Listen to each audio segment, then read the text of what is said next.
Half the marketing advice you follow doesn't work for your business.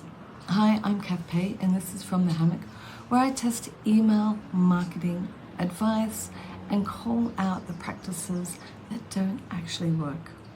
No recycled tips, just honest takes on what is worth your time from right here in the hammock. So, you know what really gets me thinking out here in the hammock? Best practices. Best practices should be helpful, right? That's the whole basis of them. But all too often they're treated like gospel. People apply them blindly, like tick the box, job done, without actually stopping to ask, wait, does this make sense for us? Should we test it? So let me take you through a few of my favorites. And by favorites, what I mean is I love to gently roll my eyes at. Number one, the archaic best practice. Well, these are the classics, vintage.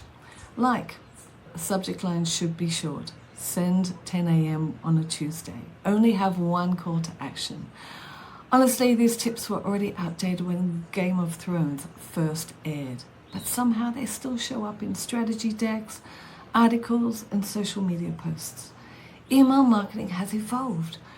We've got smarter tools, better data, and more demanding subscribers. So let's stop pretending it's 2012 or even 2002. Next, the self-serving best practices. Now, these are sneaky. They often come wrapped in a white paper, usually written by someone who benefits more than you do. And the classic one, well, delete inactive subscribers. Now, don't get me wrong. List hygiene matters, of course it does. But what if those inactive folks are still browsing your site or buying in store? If you axe them from your email program without a proper strategy, then that's revenue walking out the door. So yes, clean your list, but do it smartly and with context and with a solid plan. And finally, the trend-led best practice. The hacks. The quick wins.